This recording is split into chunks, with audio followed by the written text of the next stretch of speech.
All right, everyone. This is John Papagiorgio. I am joined today, of course, by co-host Pete Maybe and two very special guests, the hosts of my favorite radio show. I say that in all seriousness. Bennington, Ron Bennington, and his daughter, Gail Bennington. I'm just sad that you had to say I'm saying this in all seriousness.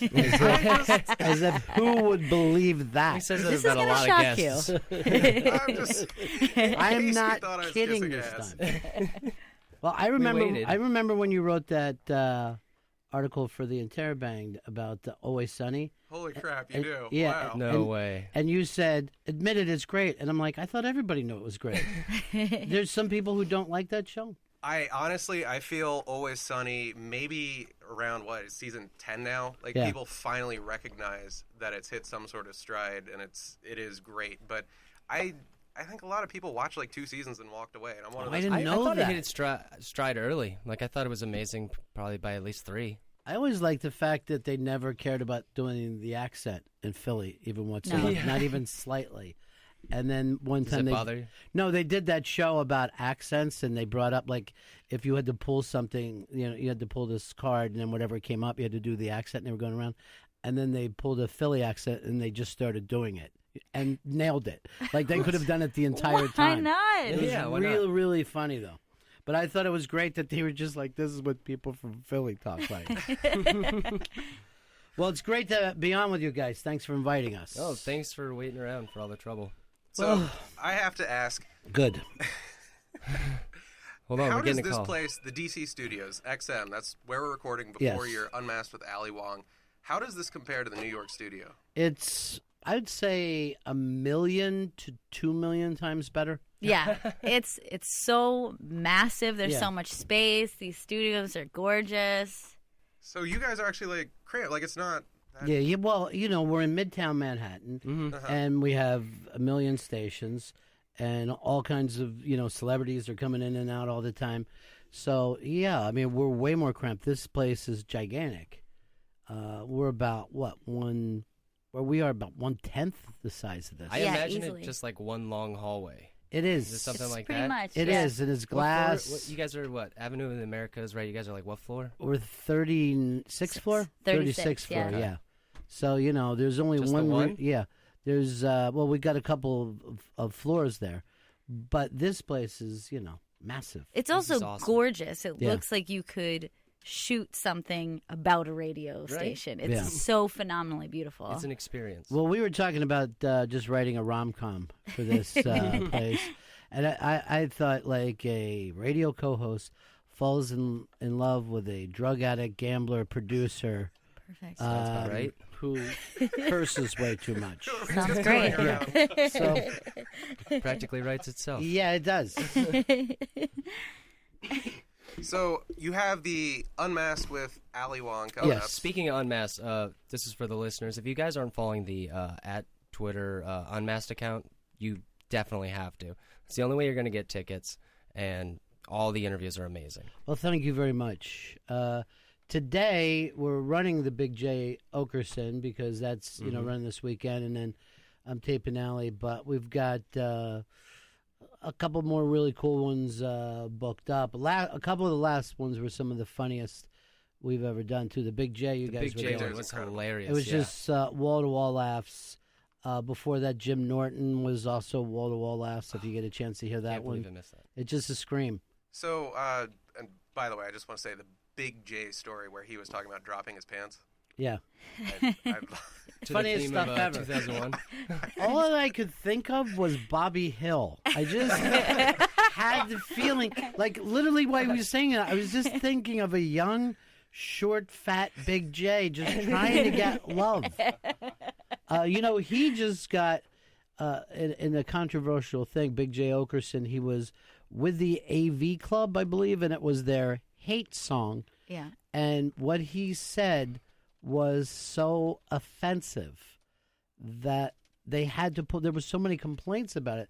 They had to pull it off AV Club. Can't believe I've never it. heard it. No, me neither. I mean, that's the site with the Onion, right? Yeah. So you would think they're used to They'd some be cool. controversial things. Yeah. I think he said some stuff about Seal. topical. Yeah. So Yeah. it's definitely too soon. Speaking of the Onion, they just See, killed, that's the thing. I guess no one knew that Seal had scars until Big J pointed it out. Thank you for pointing that out. Now, speaking of the Onion, they just killed their celebrity gossip site, That no one Star knows Wipe, about, that no yeah. one knew about. Yeah, I didn't know about it either. Nope. I don't know what they were thinking. Maybe they built like a big office and they couldn't afford it anymore. But like seriously, there's so many writers out there. Just farm them out. You don't need. I don't know how you lose money or. Yeah. A website's $12 a year. Right. So you're what the saying hell's the just problem? limit it. Yeah. Yeah. Okay. How are you not running it? I didn't know about it though. You got to get it in my kitchen a Well, little now bit. now it doesn't mean anything. Yeah. Well, I guess I'm. This is a weird thing, and you guys must go through this as well, a lot more than us, because people know what they're doing when they're buying into SiriusXM. But anything can pull anything down now. Like a few complaints could turn over the apple cart for anybody. Oh yeah. No, absolutely. We've actually had our slots bumped around. Because of those reasons? Mm-hmm. Yeah, just due to a couple language complaints. Nothing really. This will be airing at 10 p.m. Okay. Yeah. Not the 5 we asked for. Yeah. So. No, we know it all too well. You guys are actually. How does that feel? Being like maybe the last of what's left of talk radio, what used to be so big, and now it's just Sirius. Do you really don't think it exists anywhere else, like kind of that kind of talk radio? I think like there's little enclaves in the South where some guy named like Bubba in the Truck or some team like that is still doing a kind of. By the way, I love Bubba. Hate the Truck. I think it's a gigantic. You know what's funny is there is an actual guy named Bubba, and he's like, "Why use me as an example? You could have said anything. Just say me." And you know I don't share my show with the Truck. Okay. Those days are over. No, it is an odd thing. You know what I mean? It is an odd thing, and for years, I kind of felt like I felt the ice breaking behind me. You know what I mean? Like being that last one in. But it really isn't that old of a thing to do anyway. You know, if you really look into that type of morning show, 70s, maybe late with Imus, but certainly more of 80s before it really took hold. When Howard got so big and people started to look around like, hey, is this the thing to do? So it's not like something that's been there a long time. No, it's not like a guarantee in life. It was maybe limited. It's doo-wop music, basically. Guy talk is doo-wop music. It's just a cul-de-sac that happened for a while. But what's funny to me is now that you have podcasting and people do the same thing, it really is that kind of same talk, except for they don't make a living at it. You know what I mean? That's the part that kills me. It's there, just no one gives it enough value that people can make a living at it. Right. It's very tough to make money off the podcasting. Very few people do, correct? Yeah, and I think some of those people already have enough money. Like, they're already famous anyway, so. Yeah, I think that's helpful, or some of the people who use it as a way to push their tour dates, you know? Mm-hmm. But you're still now going out and living like, a comic's life instead of, the life that I had where you could actually do this and, have a family and put kids through school and all that. I mean, it was an actual occupation for a very short period of time. That breaks my heart to hear the short period of time. Yes. I just let you know that it's almost like, oh my God, I ate this food that you'll never have. But you're saying we're here for the death rattle. At least we're here for that. It is somewhat of the death rattle. But it's up to the people, you know what I mean? I don't think I think that people, let's say in the 80s when they didn't like something, they would turn it off, not necessarily try to kill it. And somewhere around the 90s, they thought we need to bring some of these things down, Yeah, people started getting a little too sensitive. FCC fines and. Yeah, and I mean, you had to eat, well, that one, you know what, in hindsight. It was a line crossed. Yes, it was. It was good to find out where that line was. When I first asked, so it's awesome that we're in the SiriusXM building and we get to be in the studio, but when I first asked to go to our radio station, the very first thing he said to me was like, you can only be in Safe Harbor. Like, I don't care what time you want to do it. Right. So that was really difficult because, they wanted to play it safe because people might have complained.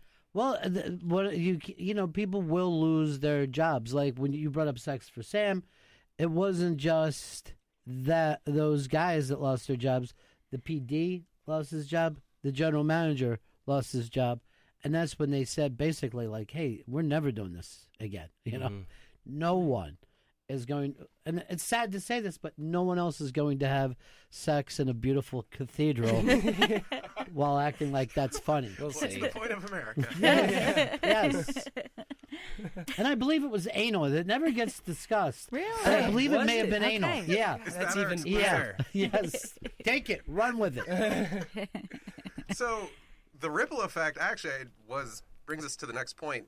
That ripple effect, the fallout from Sex for Sam, where the station then flips formats, propels you to the Fairfax area. Yes. I worked at JFK. You're a Florida guy. You're a New York guy. Right. Great places. And then it's 3 years in Fairfax. Were we really there that long? Were we there for 3 years? You were 03 to 05. right? Wow. Yeah. So 2 years. 2 years. Okay, yeah. Getting inclusive. But it did, that started Fez's panic attacks and, sadness. And as a matter of fact, when we left there, we were offered to work out of here. This was the thing. It was Eric Logan.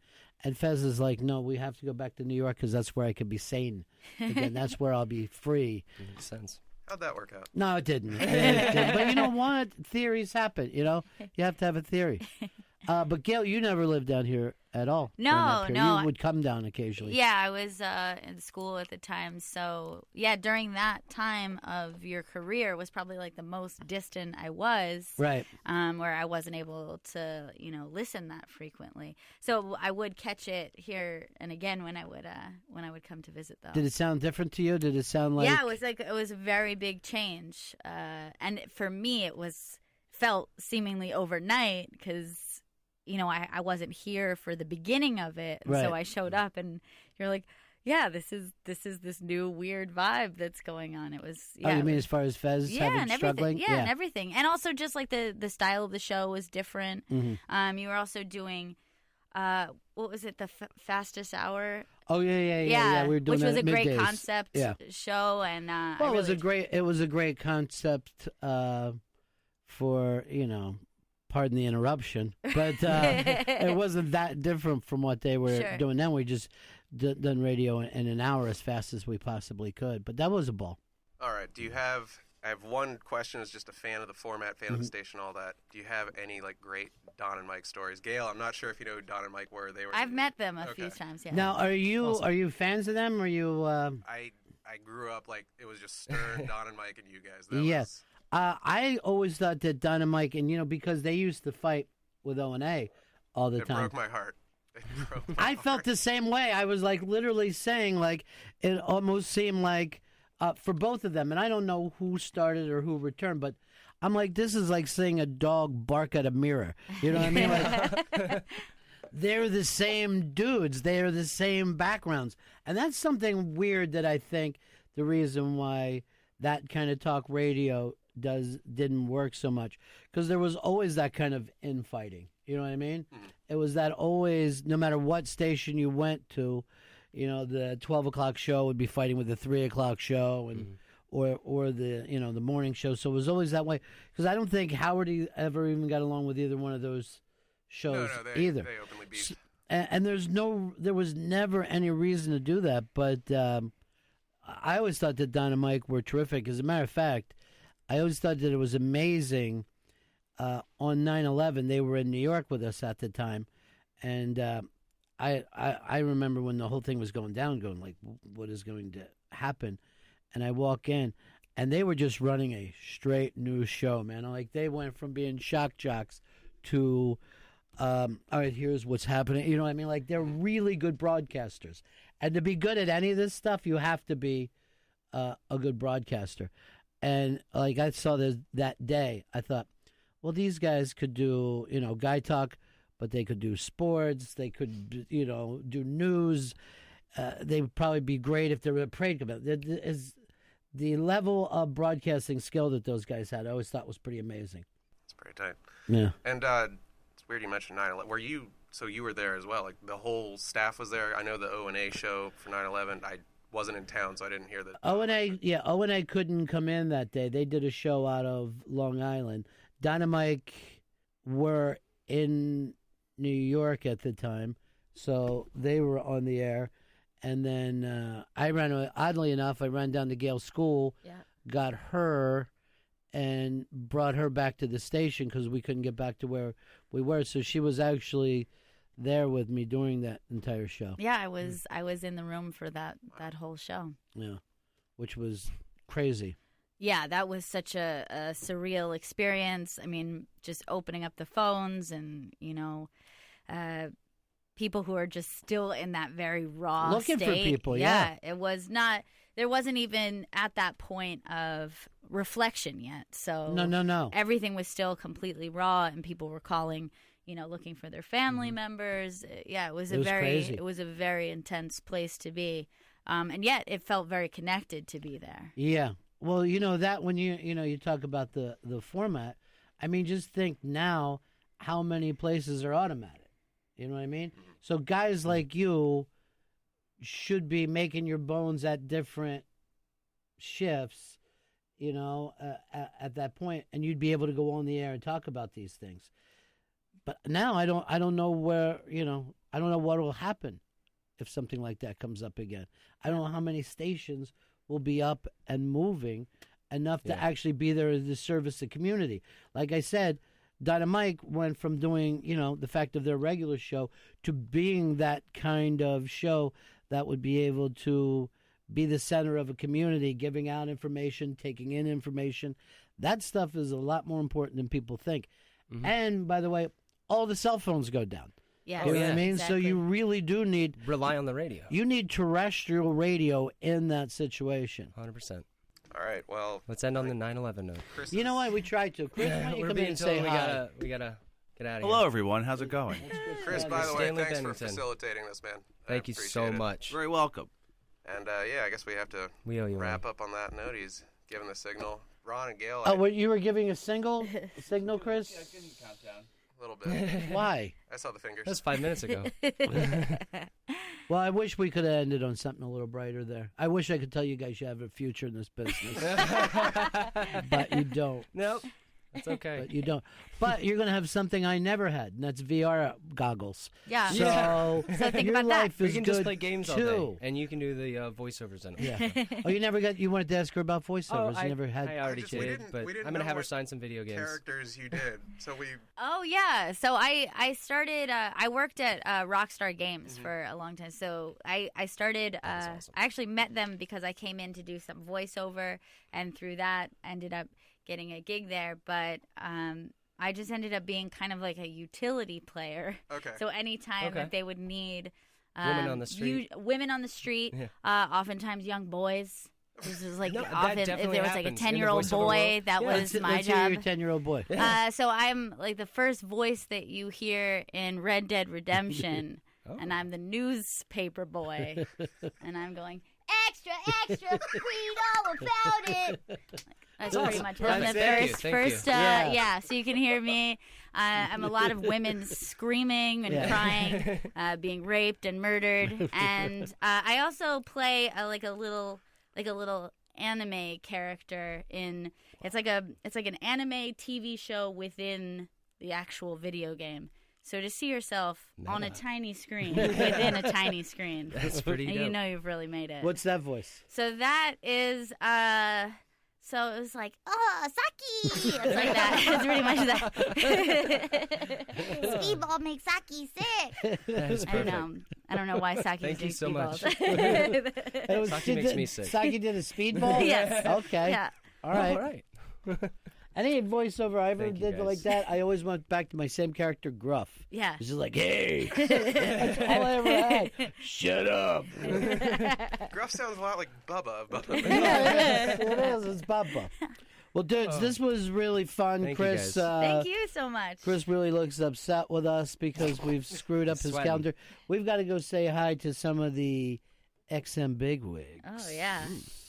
Kiss the ring. Thanks a lot, guys. Best of luck with everything. all right? Thank Thank you. you. Thank you. Gail.